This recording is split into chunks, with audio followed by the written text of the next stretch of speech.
Welcome back. Unfortunately, we were unable to reach our guest in Gaza, and we cannot reach our last guest for the day either, unfortunately. And that was the Molana Khalid from the United Ulama Council of South Africa. Nonetheless, we have with us on the line the spokesperson for the African Transformation Movement. Good morning and welcome, Zama Ntshona. Good morning to you and the viewers and listeners. We are so grateful that you were able to take time out for us at this 11th hour. And only my pleasure. All right, the ATM, that is the African Transformation Movement, condemns the epidemic of protection fee, quote unquote, extortion plaguing South Africa. Can you explain to us what the protection fee is? Thank you so much. We've been getting a lot of reports from people around the country, but specifically in locations like Gugulethu, locations like Danzane and Tata, Cape Flats, Soweto, to name but a few, where there is a phenomenon of syndicates and gangs who are soliciting protection fees from people. Now, it is alleged that they are instigators of violence. They come, rob people, and come back to the very people and say they can protect them from gangs from the region, but at a particular fee. Now, this phenomenon has also been recorded in places like East London. Recently in East London, we had Somalis who marched to the police station who also raised that their shops are under siege. It's either pay protection fees or they are abducted. Such a phenomenon. But South Africa is becoming now a country where hooligans, gangs, and syndicates thrive by taking the little that the people of this country have. Even vendors are now paying protection fees. If you own a vehicle, you must pay protection fee. The household, it is truly unthinkable that we could get to this level. It is from this premise that the African Transformation Movement feels that it's about time that the government takes this issue seriously. It can't be business as usual, whereas the people of this country are being extorted like this. Indeed. Now, you mentioned a few areas. Why are these areas most vulnerable to these criminals? It could be a number of reasons. One, these areas already are areas that are flagged as high murder zones, high criminality zones. And I think that it is a spillover effect when now they feel that taking phones is no longer as profitable. Taking flat screens from the houses is no longer profitable. They now must find a new income stream. These are areas already that are flagged as high crime zones where you see this phenomenon actually taking place, which means that we have not been successful as a country and the police force of this country to pluck out criminality that is found in these areas. And now they are reinventing themselves and finding new ways to extort society. And we can see what the impact of this type of extortion could have on communities, economy itself. And we just spoke about the South African economy just before your interview. And how proactive are the police then in enforcing the law? Now, the police are flat-footed on this matter. The police truly are clueless when it comes to this matter. This is why, as the African Transformation Movement, we are also calling for capacitation of the police to deal with such matters.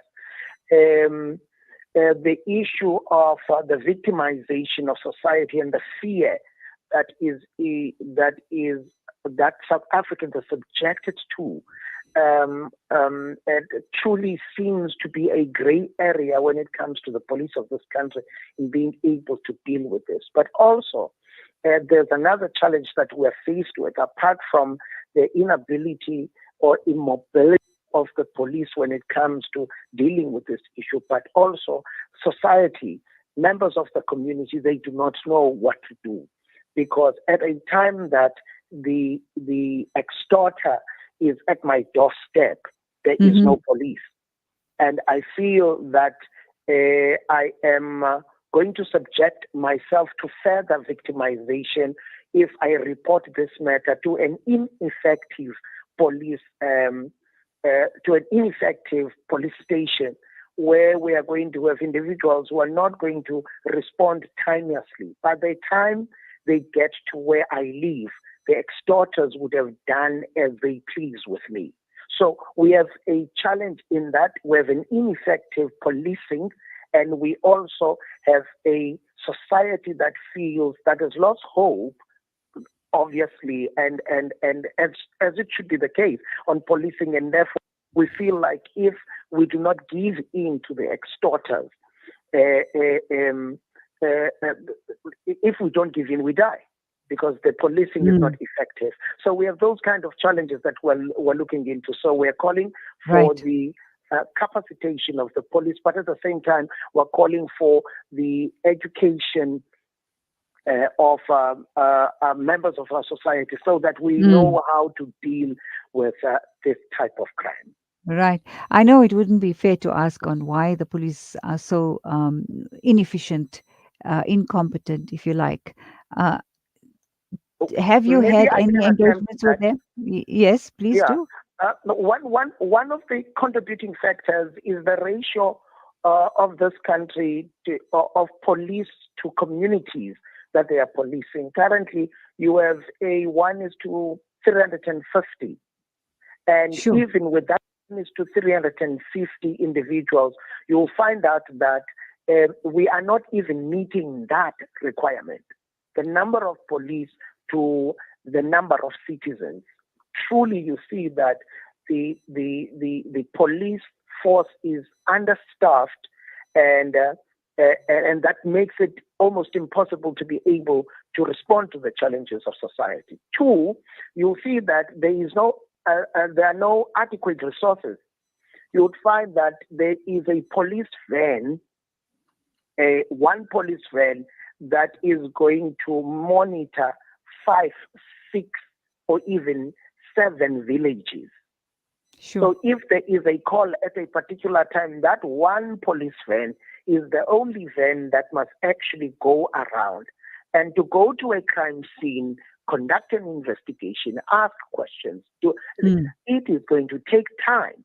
So if the syndicate is mobilized properly, they will be able to hit multiple villages at once, knowing that there could only be one village that can be attended to at a time because of the inadequate resourcing of the police ministry.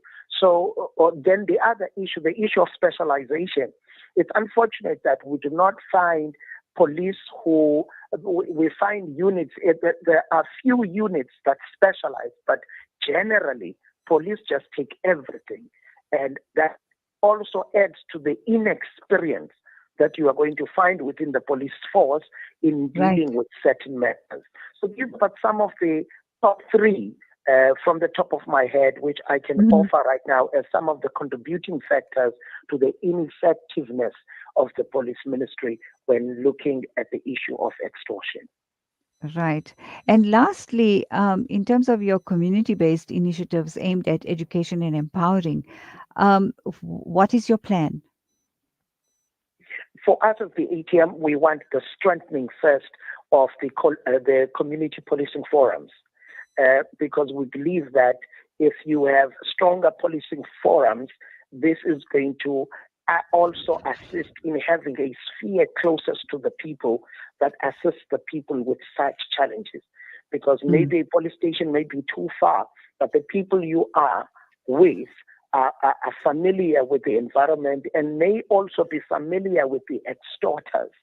and we may be able to find intervention and be able to find a bridge that is built between the law enforcement as in the form of policing in this country and also the CPF.